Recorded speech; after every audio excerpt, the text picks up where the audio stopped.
शांति 4 अक्टूबर 2023 की साकार मुरली है।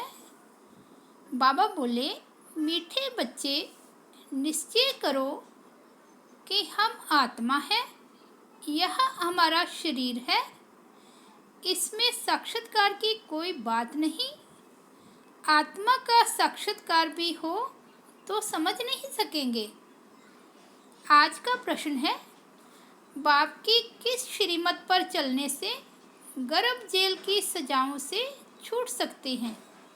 उत्तर है, बाप की श्रीमत है, बच्चे नष्टोमोहा बनो। एक बाप दूसरे न कोई, तुम सिर्फ मुझे याद करो और कोई भी पाप कर्म न करो तो गर्भ जेल की सजाओं से छूट जाएंगे। यहाँ तुम जन्म जन्मांतर जेल बर्ड बनते आए, अब बाप आए हैं उन सजाओं से बचाने। सतयुग में गर्भ जेल होता नहीं। ओम शांति। रूहानी बाप रूहानी बच्चों को समझाते हैं आत्मा क्या है और उनका बाप परमात्मा कौन है। इसे फिर से समझाते हैं क्योंकि यह तो है पति दुनिया।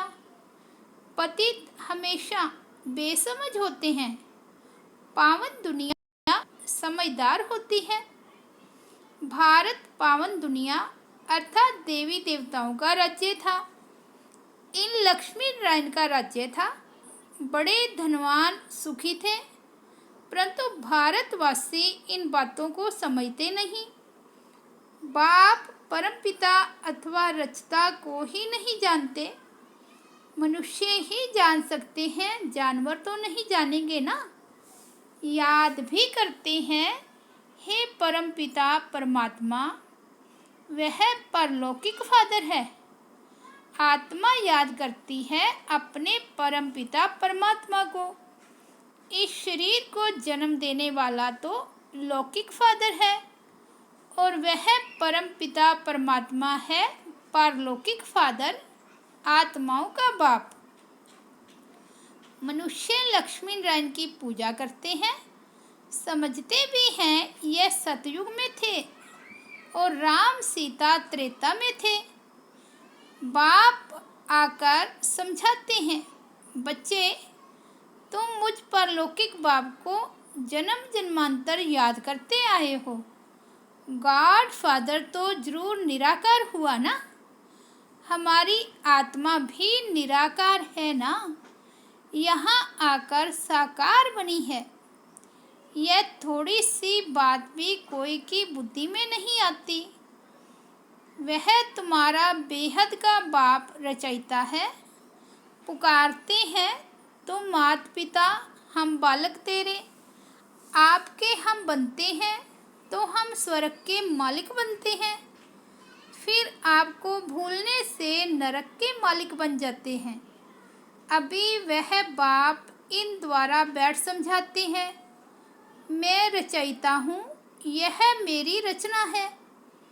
जिसका राज तुमको समझाता हूँ, यह भी समझ जाते हैं। आत्मा को किसी ने भी देखा नहीं है, फिर क्यों कहते हैं अहम आत्मा?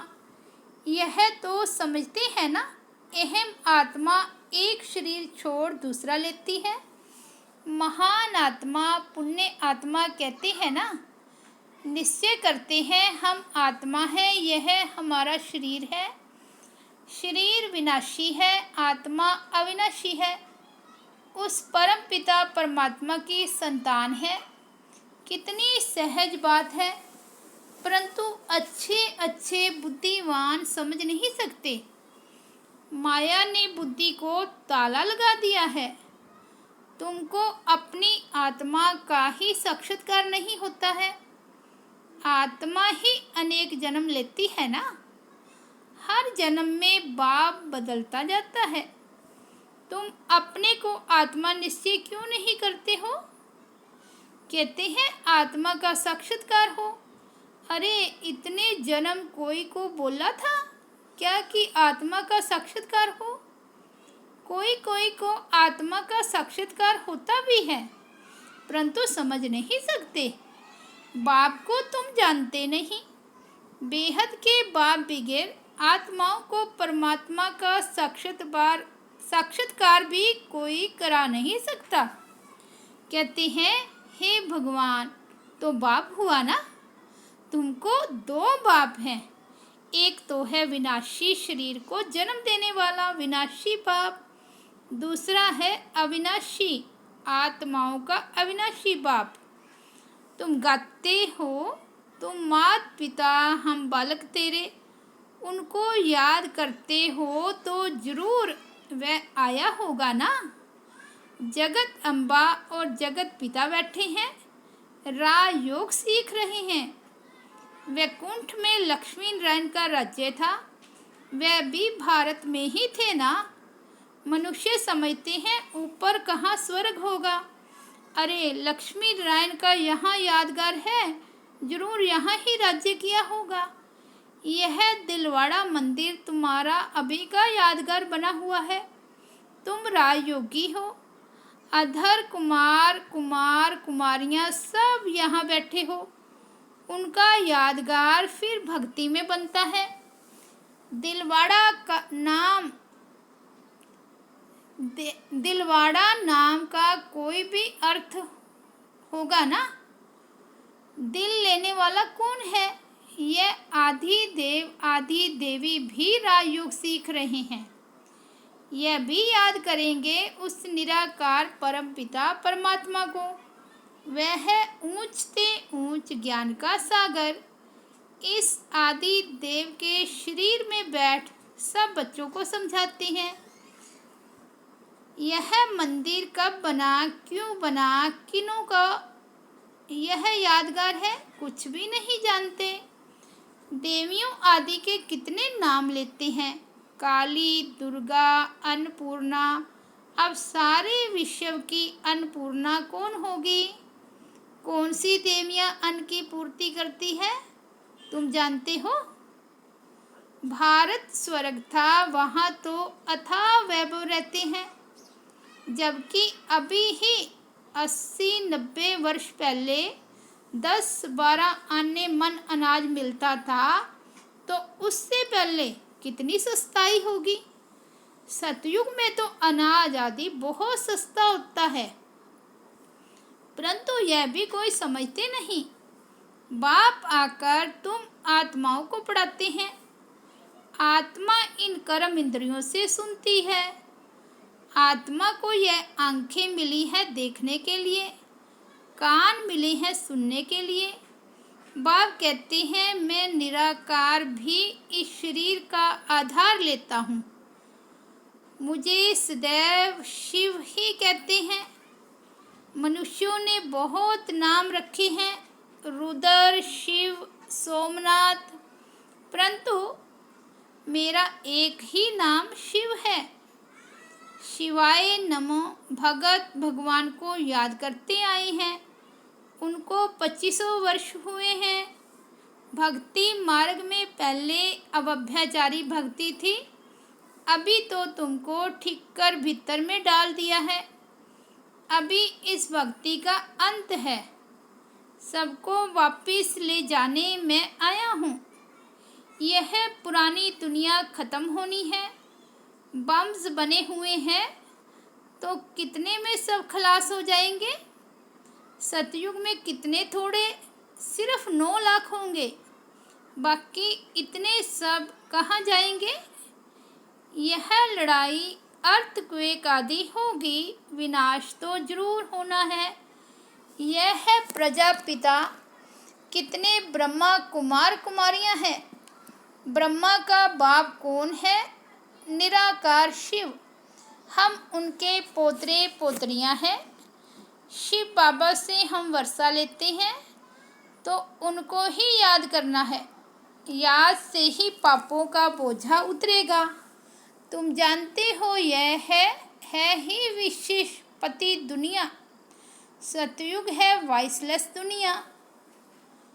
वहाँ विष अर्थात विकार होता नहीं। कायदे अनुसार एक ही बच्चा होता है, कभी अकाले मृत्यु नहीं होती। है ही सुखधाम। यहाँ तो कितना दुख है, परंतु यह बातें कोई भी जानते नहीं। गीता सुनाते हैं, श्रीमद् भगवत गीता भगवानों वाच। अच्छा, भगवान कौन है? क्या देते हैं श्री कृष्ण। अरे वह तो छोटा बच्चा है, वे कैसे राजयोग सिखलाएगा? उस समय पति दुनिया थोड़े ही है। सदगति के लिए राजयोग सिखलाने वाला तो यहाँ चाहिए। गीता में लिखा हुआ भी है, रुद्र गीता ज्ञान यज्ञ। श्री कृष्ण गीता ज्ञान यज्ञ तो है नहीं। यह ज्ञान यज्ञ कितने वर्षों से चलता आ रहा है। इनकी समाप्ति कब होगी? जब सारी सृष्टि इसमें स्वाहा होगी। यज्ञ जब समाप्त होता है तो उसमें सब कुछ स्वाहा करते हैं ना।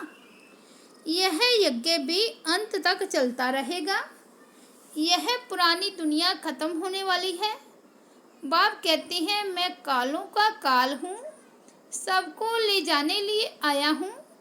तुमको पढ़ा रहा हूँ कि तुम स्वर्ग के मालिक बनो। तुम जानते हो इस समय सभी मनुष्य मात्र हैं सदा दुर्भाग्यशाली। सतयुग में थे सदा सौभाग्यशाली। यह फर्क सबको समझाना है। यहाँ आते हैं तो अच्छी रीति समझते हैं, फिर घर जाते हैं तो सब खलास हो जाता। जैसे गर्भ जेल में अंजाम अर्थात वायदा कर लेते हैं, हम पाप नहीं करेंगे, बाहर निकलते हैं तो फिर पाप करने लग पड़ते हैं। जेल बर्ड होते हैं ना। इस समय जो भी मनुष्य मात्र हैं सब जेल बर्ड हैं। घड़ी घड़ी गर्भ जेल में जाकर सजाएं खाते हैं। बाप कहते हैं, अभी तुमको गर्भ जेल बर्ड बनने से छुड़ाते हैं। सतयुग में गर्भ को जेल नहीं कहेंगे। तुमको इन सजाओं से बचाने आया हूँ। अब मुझे याद करो, कोई भी पाप नहीं करो, नष्टो मोहा बनो। गाते हैं, मेरा तो एक दूसरा न कोई। यह कोई श्री कृष्ण की बात नहीं है। श्री कृष्ण तो 84 जन्म ले अब आकर ब्रह्मा बना है, फिर वही श्री कृष्ण बनना है। इसलिए इस शरीर में ही प्रवेश किया है। यह बना बनाया ड्रामा है। अभी भगवान यह सूर्यवंशी चंद्रवंशी राजधानी स्थापन कर रहे हैं। तुम्हारे भविष्य के लिए प्रारब्ध बनाते हैं। अभी तुम पुरुषार्थ कर अनेक जन्मों की प्रारब्ध बना रहे हो बेहद के बाप द्वारा। जो बाप स्वर्ग का रचयिता है, यह बातें समझने की है। ड्रामा में हर एक एक्टर का अपना अपना पार्ट है। इसमें हम क्यों रोए पीटे? हम जीते जी उस एक बाप को याद करते हैं। इस शरीर की भी हमको कोई परवाह नहीं है। यह पुराना शरीर छूटे और हम बाबा के पास जाएं। इस समय तुम भारत की कितनी सेवा करते हो। तुम्हारे ही नाम गाए हुए हैं, अन्नपूर्णा, दुर्गा, काली आदि आदि। बाकी काली कोई ऐसी भयानक शक्ल वाली व गणेश सूंड वाला थोड़े ही होता है। मनुष्य तो मनुष्य ही होते हैं। अब बाप समझाते हैं, मैं तुम बच्चों को इन लक्ष्मी नारायण जैसा बना रहा हूँ। तुम निश्चय करो, हम बाबा से वर्षा ले रहे हैं, फिर भविष्य में जाकर प्रिंस प्रिंसेस बनेंगे। बाप जो स्वर्ग का रचयिता है, उनको कोई भी नहीं जानते। जगदम्बा को भी भूल गए हैं, जिसका मंदिर बना हुआ है। अभी वह चैतन्य में बैठे हैं। कलयुग के बाद फिर सतयुग होना है। विनाश के लिए मनुष्य पूछते हैं, अरे पहले तुम पढ़कर होशियार तो हो जाओ। महाभारत लड़ाई तो बराबर हुई थी, जिसके बाद ही स्वर्ग के द्वार खुलते हैं। तो अब इन माताओं द्वारा स्वर्ग के द्वार खुल रहे हैं। वंदे मातरम गाते हैं ना। पावन की ही वंदना की जाती है। माताएं दो प्रकार की है, एक है जिस्मानी सोशल वर्कर, दूसरी है रूहानी सोशल वर्कर। तुम्हारी है यह रूहानी यात्रा। तुम जानते हो हम यह शरीर छोड़ वापस जाने वाले हैं। भगवानोवाच मन मना भव, मुझ अपने बाप को याद करो। श्री कृष्ण बच्चा तो ऐसे नहीं कहेगा ना, उनको तो अपना बाप है। मन मना भव का अर्थ कोई भी नहीं जानते।